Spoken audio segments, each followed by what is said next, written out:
大家好，今天我们来讲第25课风险控制与心态管理。技术是成功的基础，那风险控制就是成功的关键。如果你没有做好风险控制和心态管理，那即使你有再好的这个策略也没有用。我们来看一下这个课程的内容啊。这节课主要还是以理论为主，但是风险控制和心态在交易当中的这个地位不亚于技术的和策略相关的。那我们来看一下课程的概述。技术策略和监控都很重要，但真正决定长期成败的是风险控制和心态管理啊。90%的交易者失败不是因为策略不好，而是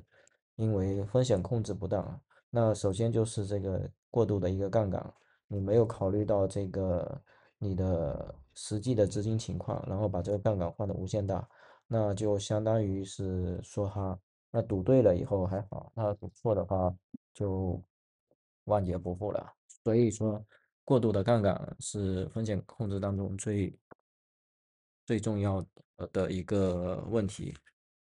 那另外一个问题就是不设止损。那止损的话，其实就是给自己买了一道保险啊。那除非碰到非常极端的行情以外，那止损的话，其实是可以帮大家规避掉很多的风险。其次就是心态的失控，恐惧和贪婪，还有一个是报复性交易。大家回想一下，是不是有些情况是刚买完以后，如果出现这种突然间的急跌以后，就恐慌了，六神无主了。你这时候你就失去了一个判断，到底是洗盘还是真的出现这种大的这种利空的消息导致大跌，那这时候就会出现恐惧。那另外一种就是贪婪，贪婪的这种情况的话，更多的是在已经赚了很多倍的情况下还不离场，然后最后这个炒作过后，那有可能就从山底涨到山顶，然后再从山顶再跌回山底，那就是甚至有可能辛苦大半年了，一夜回到解放前了。这是贪婪的一种情况啊。那报复性交易的话，就是亏了一笔以后，脑子一热啊，继续加仓。比如说，在用网格交易的这种情况，或者用马丁这种交易的，那这种情况下，如果碰到单边行情你做反的情况下，你不懂得及时的收手，那比如说尤其是用马丁的这种策略啊，你1倍投下去亏了，然后接着2倍，然后4倍，然后再8倍、16倍，那你有多少的资金可以一直扛着这种往下亏？还有就是报复性的交易，还有的另一种情况就是，明明已经知道这个错误了，然后还不停的加仓死扛的，然后跟趋势作对，那这种情况也是心态失控的其中一种。所以说，大家回想一下，这3种情况是否在交易当中有出现过？如果有出现过的话，首先就是应该先调整心态啊。那心态调整好了以后，你交易的时候你就自然不会出现这种很慌乱的情况。那再配合这个技术和策略的，还有一些监控的一些技术，你这样的话，你应该就能做得比市场上大部分的人都做得好啊。那我们来看一下这第一部分的高级的一个风险控制啊。这个就是单笔交易的一个风险控制。这个是总风险的一个敞口控制。这个是日亏损限制，还有周和月的一个亏损限制，来对比一下，这个可以做一个参考啊。那还有一种就是做这种动态止损的这种方式。那动态止损的话，就是它的优点就是简单明确，风险可控啊，缺点就是不考虑市场的这个波动啊，可能会过紧或者过松。追踪止损的话，之前有讲过啊，就是跟着这个价格跳动的，然后进行一个止损。这个 ATR 的止损就是基于动量的动态的一个止损。仓位管理之前有讲过，仓位的一个管理啊，这里简单的再回顾一下啊，就是固定的一个仓位，还有就是固定比例的，还有一种就是基于这凯利公式的计算的。那另外一种就是这个分级的一个仓位管理，然后就是设置一下保护机制，就止损，这个是止损保护。那还有一个就是最大回撤的一个保护啊，还有一个就是低盈利的保护，低盈利的保护啊，这个是冷却期，就是你如果出现连续的一个亏损以后啊，你要给自己设置一个冷静期，多长时间内不能再交易啊？比如说休息个一天或者是半天这种情况，那就这个时候你可以利用这个空余的时间反思一下自己的操作有什么问题。这个非常重要啊，有的时候亏损的时候，就感觉像运气的问题啊。你亏损的时候，其实就容易连续的亏损。其实心态就决定了你这个当时的这种一种状态啊。你的这个大脑的那时候的思考能力几乎为零啊，所以说很容易做出你事后都觉得很可笑的一些判断。那所以这个冷静期也非常的重要。这个就是综合保护的一个配置。就把那几种都给它综合起来。那我们来讲一下这个心态的管理啊，心态管理里面最大的这个敌人，第一个就是恐惧啊，连续亏损后不敢开仓，或者是盈利后过早的平仓啊，这个第一个，我感觉很多人可能不会犯这个错误，可能亏损以后反而继续的加大开仓，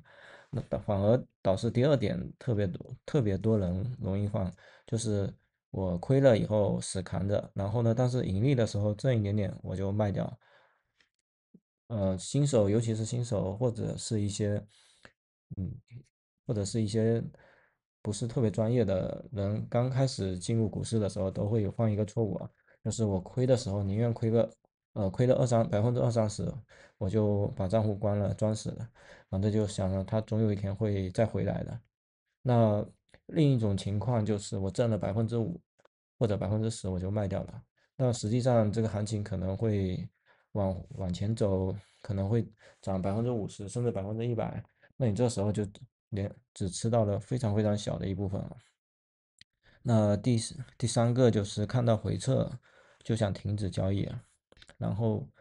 第四个情况就是至于这个策略的有效性，你可能刚写完策略，在某一个行情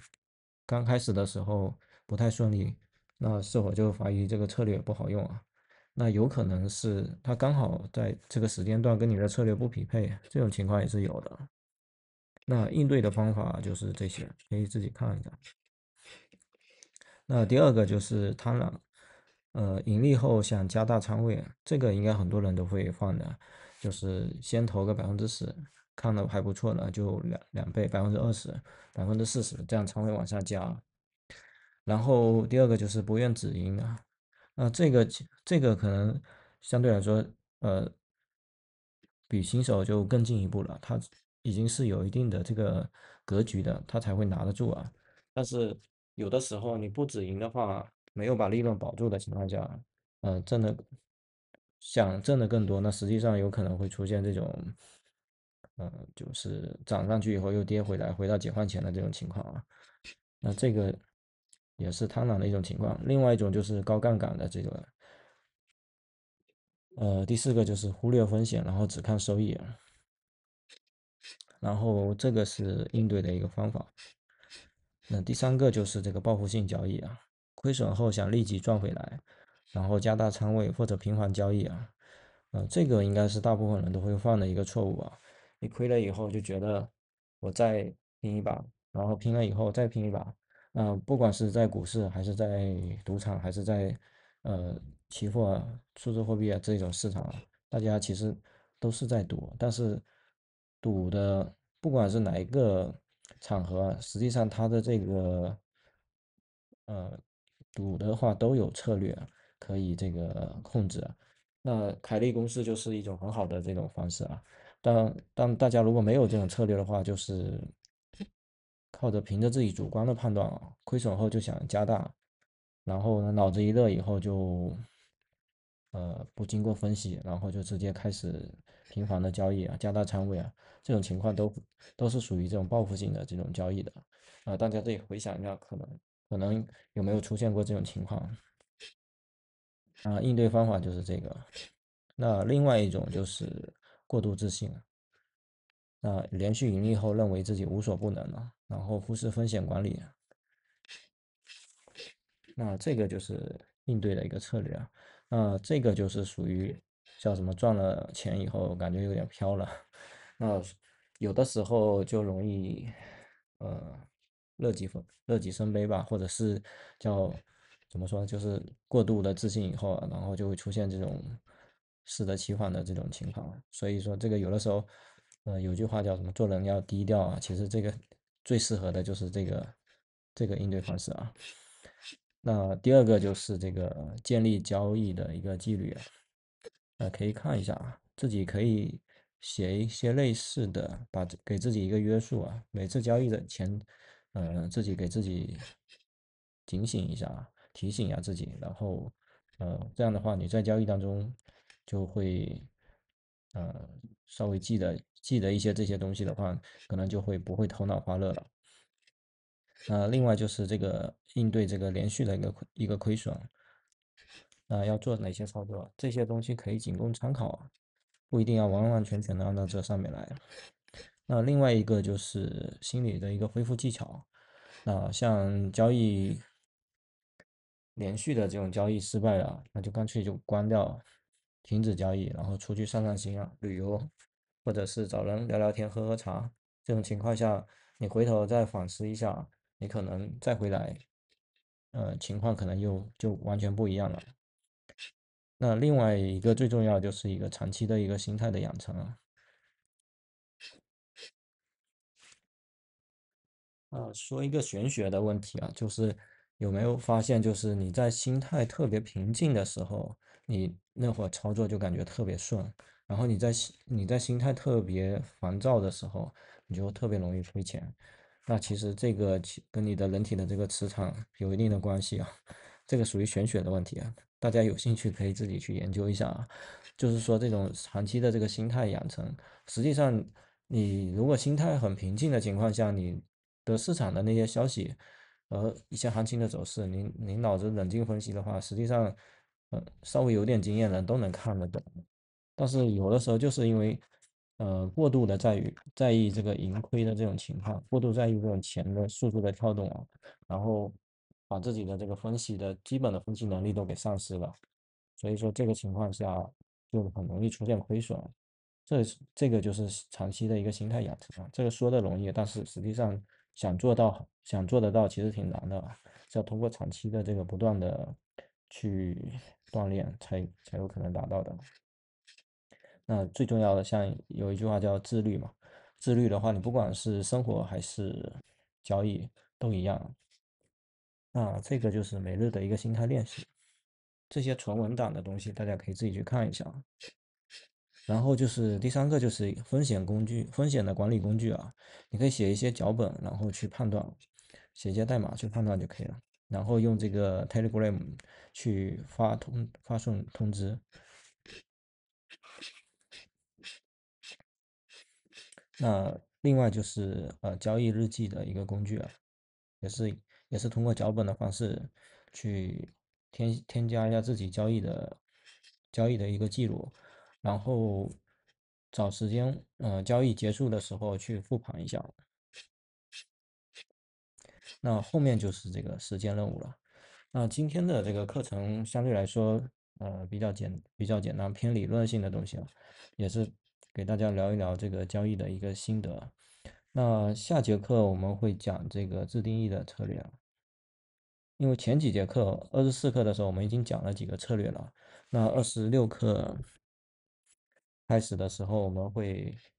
把这个完全讲透，就是告诉大家，为什么要这样写啊？那其实我们回头看一下前2节课讲的内容的时候，已经有这个做过一定的讲解啊，就是这里，比如说它这里都是按块一块一块的代码来的，那比如说这一块就是这个 ROI 的这个配置啊，然后设置一下止损，还有行情的这个周期。那这些设置完以后，你就可以设置一些参数了。它这个简单的策略我没有记录这个啊。然后第二个就是添加这个技术指标。你看前几节课写的代码一大坨，其实就是这个技术指标。你要写多也可以，写少也可以啊，这个根据你自己的策略来。那接着就是这个买入信号，买入信号里面你可以添加多个条件，然后做一个条件的一个判断，决定你买入的这个是否买入。那卖出也是一样的。那最简单的策略就是这几个条件，就是在它接口下实现这几个方法就可以了。那至于它扩展的地方，像前几节课的那个策略讲的，它还有一些扩展的地方，那些地方就是属于辅助性的代码了。你觉得有必要你就扩展了写一下，没有必要就不写也可以啊。然后这些就是它的一个参数的配置啊。然后会讲一些这个实战的案例，简单均线的，然后如何实现的。那好，今天的课就先讲到这。觉得有帮助的话，大家点点赞，支持一下。好，那感谢大家的观看，我们下期再见。